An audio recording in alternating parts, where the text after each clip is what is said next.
Sekarang kita hidup di eranya cashless, di mana banyak sekali transaksi saat ini menggunakan sistem pembayaran tanpa kontak.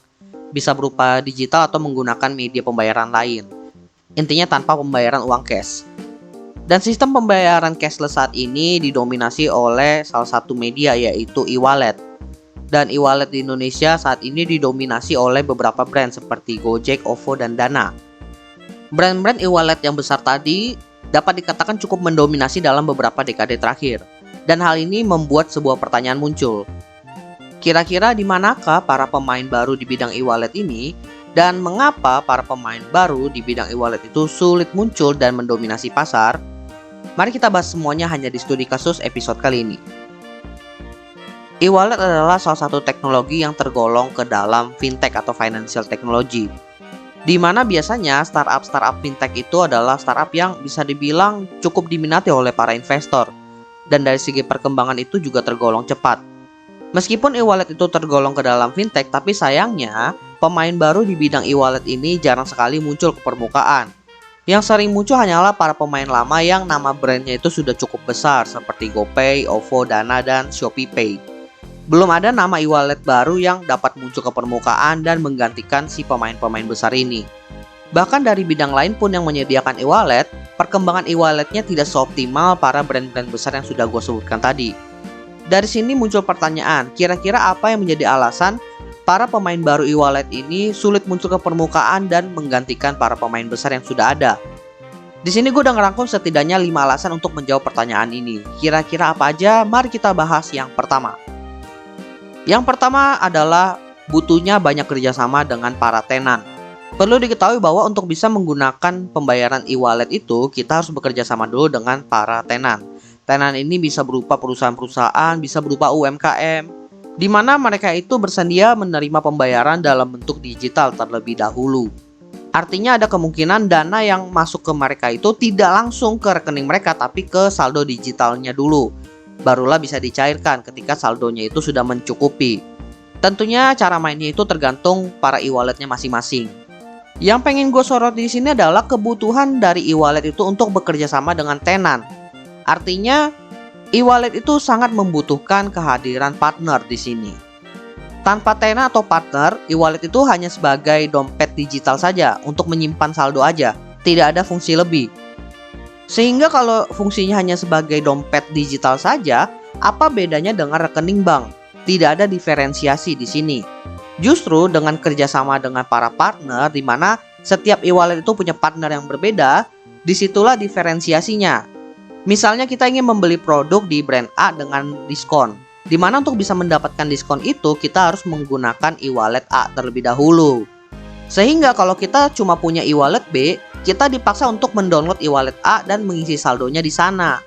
Jadi bisa dibilang untuk para pemain e-wallet yang baru itu, mereka sangat ketergantungan dengan para tenan atau para partner di sini. Tapi sayangnya ketergantungan ini tidak berlaku untuk para tenan atau para partnernya. Karena kalau dilihat dari sisi partner, mereka itu dapat mengadopsi e-wallet lain dalam jumlah yang banyak. Di sisi lain pun para partner dan tenan ini masih menerima pembayaran dalam bentuk cash. Satu-satunya yang membuat para tenan atau para partner ini beralih ke digital adalah karena memang terjadi perubahan behavior, perubahan kebiasaan masyarakat yang beralih menggunakan cashless. Dan tentunya para partner dan tenan ini, terutama perusahaan yang besar ya, mereka itu sudah riset kira-kira media cashless apa aja yang paling banyak digunakan. Dan tentunya nama-nama brand e-wallet yang besar yang sudah mendominasi lah yang muncul. Dan hal ini membuat para pemain baru itu sulit bersaing, karena tidak menjadi prioritas bagi para partner dan tenannya. Kemudian alasan yang kedua, butuh banyak biaya untuk menggait pengguna baru. Biasanya para startup yang baru muncul, untuk bisa menggait pengguna baru, mereka itu mengeluarkan promo-promo, di mana jumlah promonya itu bisa dibilang nominalnya gila-gilaan, sehingga membuat orang-orang awam itu tertarik untuk menggunakan aplikasi mereka. Nah, berhubung mereka itu bekerja sama dengan para partner ya, memberikan promo, diskon, perlu diketahui kebanyakan promo atau diskon itu masih ditanggung oleh pihak e-walletnya. Bahkan untuk para pemain e-wallet yang sudah besar namanya masih menggunakan cara ini. Karena memang dari pihak partnernya itu yang tidak bersedia memotong keuntungan mereka. Mungkin karena untungnya sudah tipis atau mungkin memang tidak mau dibebani. Tapi sayangnya untuk para pemain e-wallet baru ini bukan pilihan bagi mereka. Mereka mau partnernya siapapun, mereka harus yang mengeluarkan dana untuk promo-promo tersebut. Sehingga mereka membutuhkan uang dalam jumlah yang besar, uang kas dalam jumlah yang banyak. Dan tentunya untuk itu mereka membutuhkan sumber dana kan. Biasanya sumber dana startup itu dari mana sih? Kalau nggak dari kantong foundernya ya dari investor. Mungkin sebelum pandemi para investor masih tertarik buat nanem duit mereka di startup e-wallet. Tapi setelah itu bagaimana? Setelah COVID? Seperti yang kita tahu kan sekarang lagi eranya tech winter, kemudian terjadi perubahan mindset dari para investor juga, di mana bagi mereka strategi bakar uang itu sudah tidak efektif seperti dulu. Sehingga hal ini membuat para startup baru, bahkan terutama di bidang e-wallet ini kesulitan mendapatkan dana segar. Dan perlu diketahui ya, dana yang dibutuhkan itu bukan cuma sekedar untuk promosi, untuk menggait pengguna baru, masih banyak penggunaannya untuk biaya operasional perusahaan. Sehingga cukup sulit untuk para pemain baru itu untuk muncul karena ketika mereka mau mulai aja dananya itu sangat-sangat fantastis. Kemudian alasan ketiga kenapa para pemain e-wallet itu sulit muncul atau sulit mendominasi ya. Karena adanya perbedaan pengalaman pengguna di dalam penggunaan e-walletnya. Selain promo dan diskon ya, pengalaman pengguna itu dapat membuat para user itu untuk menggunakan aplikasinya kembali, atau bisa dibilang meningkatkan retensi penggunanya. Fitur-fitur yang pengalaman penggunanya itu biasanya paling disorot adalah yang pertama dari cara mengisi saldo, yang kedua cara melakukan pembayaran, yang ketiga melihat histori pembayaran, dan mungkin untuk beberapa e-wallet lain ada yang bisa melakukan transfer dana. Intinya fitur-fitur yang umum digunakan orang ketika mereka itu menggunakan e-wallet. Kalau misalnya user itu menggunakan e-wallet yang baru, kemudian ketika dia isi saldo, ternyata proses isi saldonya itu ribet berbelit-belit. Mungkin setelah dia melakukan transaksi menggunakan diskon, kemungkinan besar besok dan seterusnya dia nggak akan pakai aplikasi e-wallet itu lagi. Sehingga ini menjadi challenge bagi para pemain e-wallet baru untuk bisa memberikan pengalaman pengguna sebaik mungkin sehingga mereka itu terus menggunakan aplikasi mereka. Dan bahkan ya itu pun berlaku untuk para pemain besar saat ini, di mana mereka itu harus terus mengimprove user experience mereka sampai saat ini. Jadi untuk para pemain e-wallet baru, kalau mereka itu nggak bisa meningkatkan pengalaman pengguna mereka sampai saat ini, ya akan sangat sulit lah bagi mereka untuk bisa berkembang. Alasan yang keempat adalah sudah terlalu banyak e-wallet sehingga kemunculan e-wallet baru hanya akan membingungkan user saja. Pernah nggak sih kalian ngebayangin kalian itu punya uang, kemudian uang kalian sebar ke beberapa dompet kalian? Dan ketika kalian melakukan transaksi, kalian bingung mau pakai uang dari dompet yang mana. Di Indonesia aja yang nama-namanya sudah besar itu seperti GoPay, OVO, Dana, ShopeePay, Link aja, itu hitungannya sudah 5 dompet. Kalau muncul e-wallet yang baru, artinya itu adalah dompet yang ke-6 atau seterusnya. Terkait ini kan tentunya adalah preferensi orang masing-masing, tapi ada pertanyaan yang biasanya ditanyakan. Memangnya kalian butuh dompet sebanyak itu? Dan kalau kalian tujuannya hanya buat nyimpan uang, bukankah rekening bank jauh lebih baik karena kalian bisa dapat bunga di sana? Bahkan kalau kita bicara soal fitur ya, fitur yang dimiliki oleh e-wallet yang namanya sudah besar pun rata-rata mirip-mirip. Yang artinya apa? Kita cukup punya satu aplikasi aja udah bisa mengcover semua kebutuhan kita. Salah satu alasan orang punya multiple e-wallet itu ya karena setiap e-wallet itu punya penawaran atau promo masing-masing.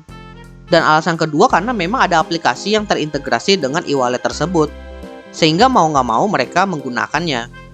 Jadi ya memang cukup sulit bagi para e-wallet baru itu untuk masuk ke dalam pasar kalau mereka itu tidak bisa membuat para usernya itu bergantung kepada mereka atau menjadi salah satu kebiasaan para usernya. Jadi memang ini menjadi tantangan yang cukup sulit bagi para pemain e-wallet baru ya, karena ya lawan mereka itu sudah benar-benar menyatu dengan kebiasaan para usernya. Dan alasan terakhir kenapa para pemain e-wallet baru itu sulit muncul ke pasar adalah karena sulitnya persyaratan fintech saat ini. Salah satu aturan yang mengatur tentang uang elektronik ini adalah di Peraturan Bank Indonesia tahun 2018. Tapi perlu diketahui juga bahwa brand-brand e-wallet yang mendominasi saat ini kebanyakan mereka itu rilis produknya sebelum tahun 2018.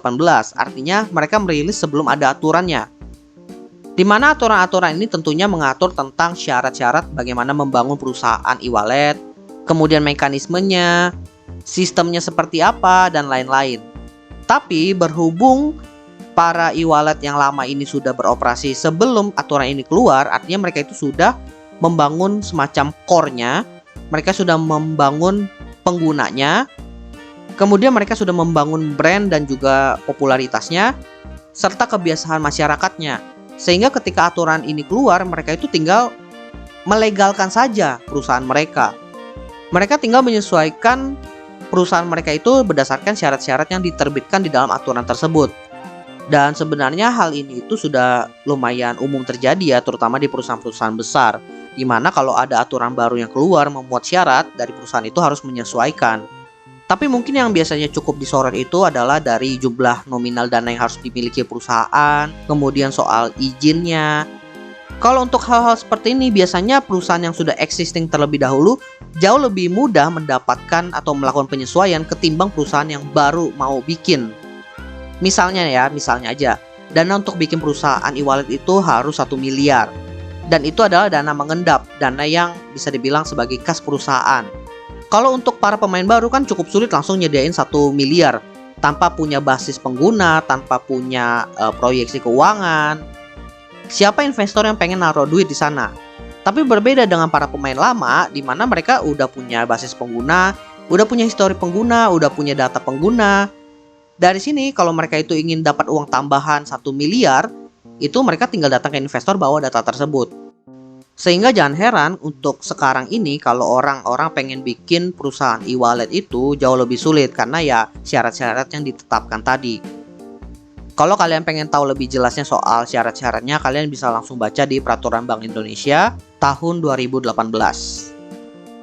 Oke, jadi itulah beberapa alasan kenapa para pemain baru di bidang e-wallet itu sulit muncul dan sulit mendominasi pasar Indonesia. Meskipun begitu, bukan berarti para pemain baru ini nggak bisa muncul dan benar-benar nggak bisa melawan para raksasa yang sudah ada. Pasti akan ada kemungkinannya, cuma belum tahu kapan dan belum tahu strategi apa yang dipakai. Tapi berdasarkan analisa yang sudah gue jelaskan tadi dari 5 alasan yang gue listing, setidaknya itu adalah tantangan yang harus dihadapi oleh para pemain baru. Tinggal bagaimana eksekusinya itu ada di tangan mereka masing-masing. Karena balik lagi di dunia bisnis ini nggak ada yang pasti. Yang di atas bisa tiba-tiba menjadi yang di bawah bisa tiba-tiba menjadi yang di atas. Makanya pembahasan soal bisnis ini lumayan menarik karena tidak akan ada habisnya. By the way teman-teman, jangan lupa follow Instagram dan juga akun TikTok Opsiana Podcast di @opsianamedia karena di sana akan ada konten-konten menarik dan juga yang bermanfaat buat teman-teman semuanya. Dan juga kalian akan mendapatkan update dari Opsiana Podcast kalau nantinya ada episode terbaru yang rilis. So, jangan sampai teman-teman ketinggalan sama update-nya. Dan terakhir, jangan lupa juga untuk follow atau subscribe Opsiana Podcast di platform kesayangan teman-teman. Dan nantikan konten-konten menarik dari Opsiana Podcast nantinya di sana. Oke, gua rasa itu aja. Thank you buat teman-teman yang sudah mendengarkan. See you next time di episode Opsiana Podcast lainnya.